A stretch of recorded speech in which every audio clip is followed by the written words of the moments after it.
You see, the mind craves what is familiar, and you have lived in this delusion for so long that your mind believes that it's real. Just telling yourself that it's not won't be enough. You have to forcibly disconnect from whatever is anchoring you to that version of reality. How? You have to eliminate the anchor. What happened? I lost service. What? No. No, please, come back. How do I forcibly disconnect? What? Where am I? At the end of episode 8, the show put a single word in Henry's ear, and that word is a murder instruction. Most people heard it and moved on because it sounds clinical, harmless.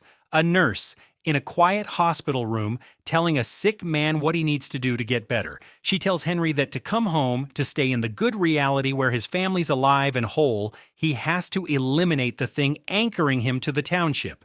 Eliminate the anchor. Here's what that word actually means. Henry's anchor isn't a thing, it's a person. And once you work out who, you realize the show just told a father to kill his own son and dressed it up as medicine. The anchor is Victor. That's what this video is. I'm going to show you exactly why the anchor has to be Victor and nobody else, why the show has been building to this since the day Henry walked into town, and what happens when the most loving man in Fromville is handed the most loving-sounding reason to commit the worst thing imaginable. I'm going to be honest with you about the one other reading of that word, because there is one, and then I'm going to show you why Victor is the answer the show is actually pointing at. And by the end, I think you'll see that the tragedy here isn't a maybe, it's already in motion.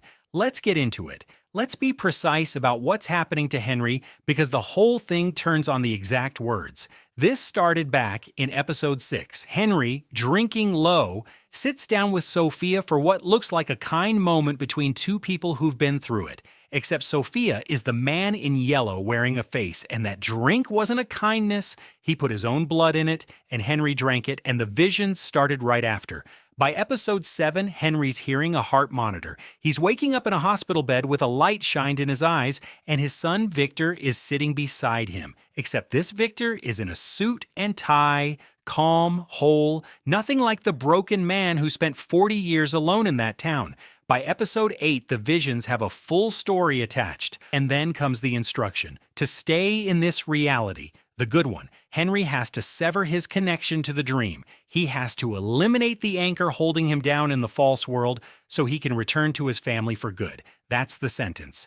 Eliminate the anchor. Now let's figure out what that anchor is. Start with the simple question. What is keeping Henry tethered to the township? What's the one thing that makes him fight to believe this place is real instead of just letting go and sinking into the comfortable dream the visions are selling? Walk through who Henry actually has. Miranda, his wife, is dead. Eloise, his daughter, has been gone for 40 years. The visions even rub this in. In the fake hospital world, Eloise is alive, a school teacher, and Miranda's the one who supposedly survived the acid trip with him. The dream gives Henry back everyone he lost, everyone except the one person he actually still has in the township, Victor. Victor is the only living thread connecting Henry to this place. He's the reason Henry came back. He's the reason Henry has anything to hold on to here at all. So when the dream offers Henry a world where Miranda and Eloise are alive and well, the only thing tying him to the false reality, the only anchor left, is his son. To cut the cord to the township, there's exactly one cord to cut. It's Victor, and that's the trap, fully assembled.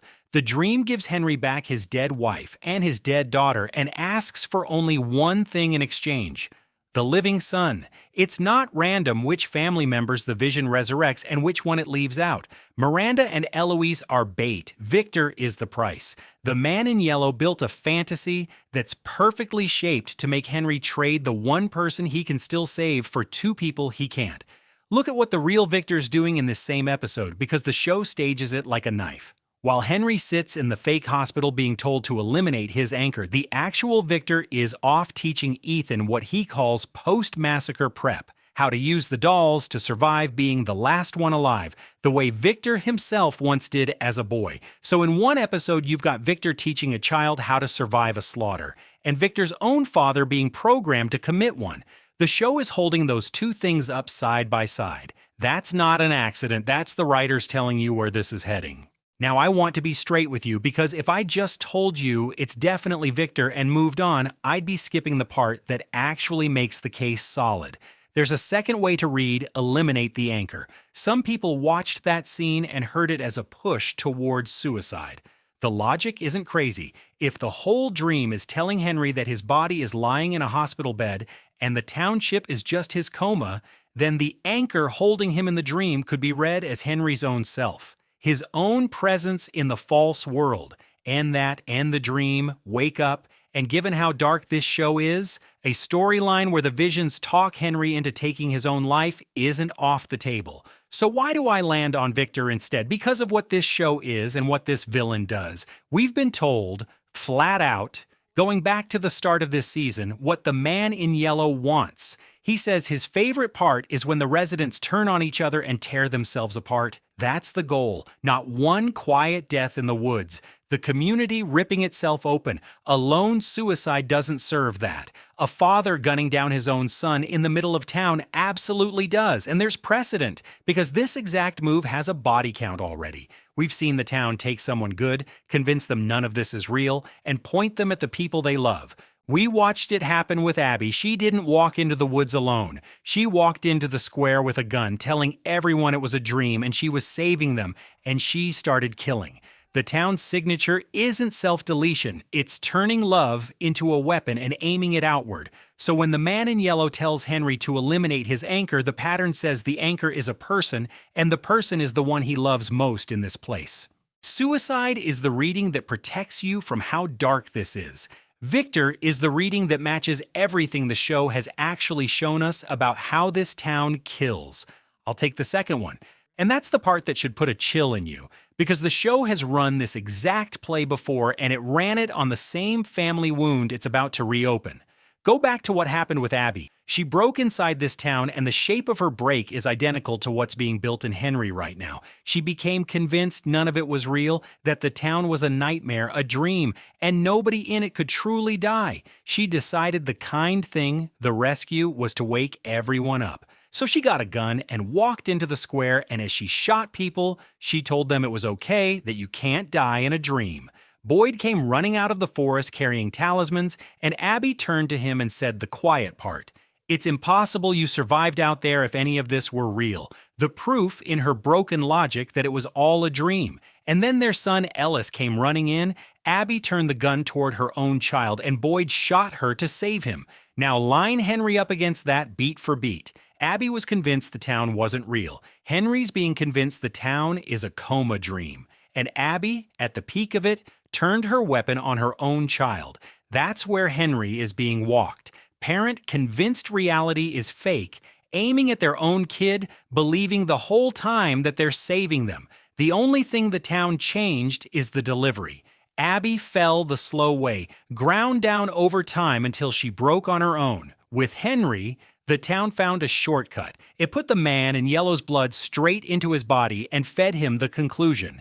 Abby fell, Henry's being pushed, and a push is faster than a fall. So this isn't a fresh horror, it's a rerun. The town found the deepest wound this community ever suffered. A parent turned into a killer aimed at their own child, and it's recreating it with a new parent and a new child. Abby and Ellis then, Henry and Victor now. And if you're the man in yellow picking who to do this to, Victor isn't just available. He's the perfect target because of everyone in that town. Victor is the one who's already lived this exact nightmare once. Think about who Victor is. He was a child when the original massacre tore through this place. The town took his mother, it took his sister, it left him alone. A little boy who survived by hiding with the dolls, then grew into a broken man who spent 4 decades alone in that town, holding on to fragments of a childhood that got ripped away from him. Every person he loved, the town took. And after 40 years of that, this season handed him back the one thing he never thought he'd get again. His father, Henry. That reunion is the one piece of repair in Victor's entire life. the single thing the town gave back after taking everything. And the man in yellow's play is to make that gift the murder weapon, to give Victor his father back just long enough to have that father kill him, or to have that father get cut down trying. Either way, the town reaches into the one healed place in Victor and tears it open. That's the cruelty that fits this villain. He doesn't pick the easy target. He picks the one where the damage echoes the loudest. Victor already survived this town, turning his family into ghosts. Now it wants to use his father to finish the job it started when Victor was a child. The reunion was never mercy. It was set up. And it goes deeper than that. The town kept Victor alive as a boy and left him alone for 40 years, not by accident. A broken survivor is exactly what this place feeds on. Victor wasn't spared. He was harvested, 4 decades of his fear drained slowly, and now it's lining up his replacement. The show is standing Ethan in Victor's old spot. The town's got its next survivor, which means it's finally done with this one. And here's what makes that monstrous. Marielle told us this season that she can hear the suffering of everyone who ever died in this town, that something ancient feeds on their pain, and death doesn't end it. When you die here, you don't escape. The town keeps you. So done with Victor doesn't mean letting him go. It means killing him through his own father and keeping his soul to feed on forever. It's not enough that the town traumatized him for 40 years and is about to take the one good thing it gave him back. It wants to torture him after death, too. The anchor instruction isn't the town ending Victor. It's moving him from the living harvest to the eternal one. So let's talk about how this plays out, because the anchor instruction only ends a few ways and none of them are clean. If Henry believes it and reaches Victor, this show does the unthinkable. A father kills his son, certain he's saving him. And the Abby blueprint says it won't stay contained to one target. Abby didn't carefully kill one person. She opened fire on the square. Anyone who steps between Henry and Victor, Tabitha, who's grown almost motherly toward him, the others who won't just watch, is in the line of fire. The anchor is Victor, but the body count might not stop at Victor. And then there's whoever has to end it. Because if Henry becomes Abby, someone has to do what Boyd once did. And the cruelest, most on-brand version is that it's Boyd again. The one man who already knows what it costs to put down someone he loves. Here's the detail that makes me think the show is telling us this outright. Boyd keeps hearing a gunshot, not seeing it. Hearing it, confessing to Christy in this very episode that it loops in his head, getting louder. The same gunshot that killed Abby. And his vision in the woods isn't the old massacre, it's a new one. The current townspeople shot dead with Abby at the center. The show recast Abby's day with today's cast. The question it keeps leaving open is whether these visions are Boyd's grief or the town projecting them. And if they're projected, they're not memory, they're a preview. So here's what I think that gunshot is. Not the echo of Abby, the sound of the next one. Henry picking up a weapon and Boyd having to fire the shot that stops him exactly like he fired to stop Abby. The town is making him hear the trigger he's going to have to pull. And notice the stitch. In the same scene Boyd admits to the gunshots, Sophia, the man in yellow, is in his station pulling the yellow suit from his cabinet. The villain is standing right there while Boyd hears the phantom shot, so follow the whole chain. The town gives Henry back his dead family in a dream and asks him to pay with his living son. Victor loses the only thing the town ever gave back.